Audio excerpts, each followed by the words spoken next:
취약의 산불이 남긴 아픔과 고통이 여전히 병원 교민들을 지치게 하고 있습니다. 시간이 지나갈수록 피해 규모가 늘고 있습니다. 수많은 분들의 절망감을 달래줄 수 없습니다.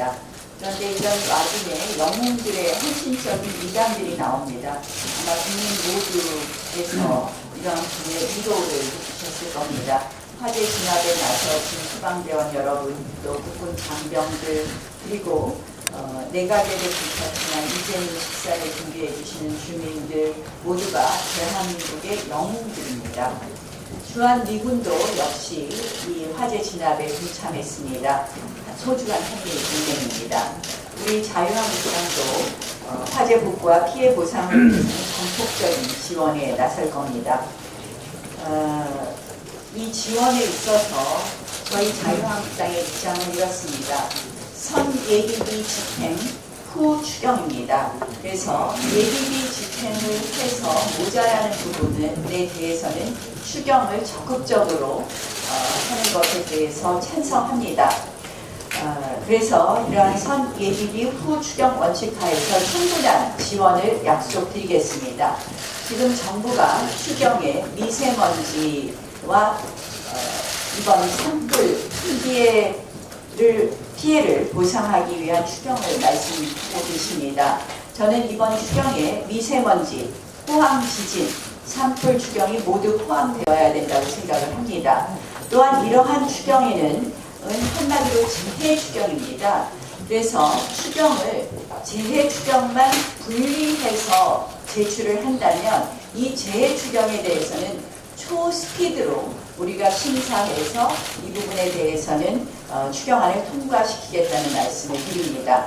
특히 이 재해 추경에 있어서는 이번 산불의 경우에 완전 전소된 주택 신축비를 검토해서 보전하는 부분에 대해서도 적극적으로 포함시켜 주실 것을 요청합니다.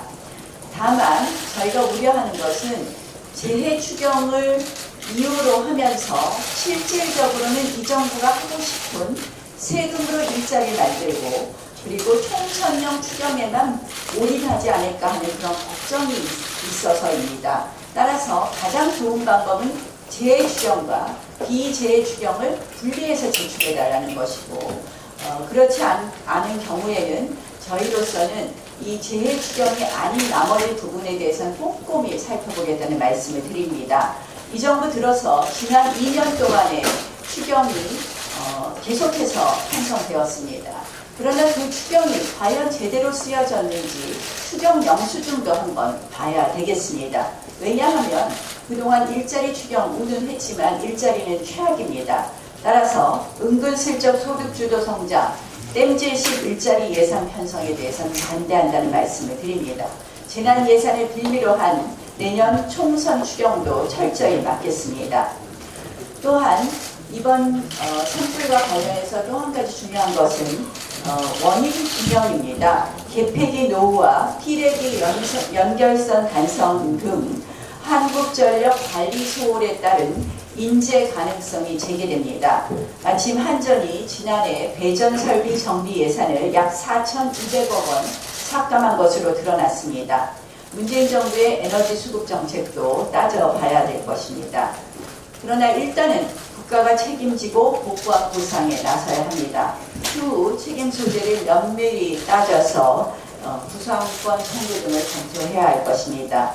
저희 당은 오늘 오후 2시에 피해 복구 지원 및 원인 규명 특위를 발족하고 오늘 첫 회의를 한다는 말씀을 드립니다. 그 회의는 에너지위, 산자위, 그리고 행안위 위원들로 연석해서 구성된다는 말씀을 드립니다. 오늘 또다시 독선과 아집의 장관 임명식을 보게 될 것입니다. 보고서 채택 없이 임명 강행된 사례가 오늘로써 이제 두 분 다 장관 임명을 한다면 14번째입니다. 문재인 정권 대 민심, 지금까지 14대 0으로 민심의 완패입니다. 더 이상 굳건한 한미 동맹과 안보, 또 자유통일의 비전을 기대할 수 없습니다. 중소기업과 벤처의 발전은커녕 행정부의 기강도 요원합니다.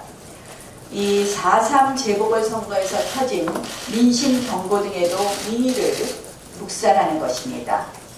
이런 말이 있습니다. 좌파 이념 모두가 쇠심줄보다 진리다 라는 주민의 비판이 있었습니다. 그 비판이 머릿속에서 지워지지 않습니다.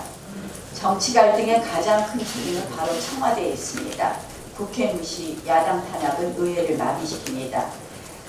문재인 대통령께서 오늘 이 독불 장군식으로 귀엽고 내 사람이 먼저라고 임명한다면 저희로서는 대통령이 대한민국과 국민을 포기한 것이다 라고 생각할 수밖에 없습니다. 우리 당 곽상도 의원이 대검찰청에 검찰 과거사위 조사단 감찰을 요청했습니다. 그랬더니 지금 이 진상조사단이 독립성, 공정성 운운하면서 감찰 요청을 거부하라고 압박에 나섰습니다. 감찰 요청의 핵심은 청와대가 진상조사단의 인사 추천에 개입했다라는 한 의혹이 있다 이런 이야기입니다. 그런데 진상조사단이 이렇게 반발하는 것은 매우 자신들에 관련된 어떤 문제도 용납하지 않겠다는 매우 독선적인 태도입니다.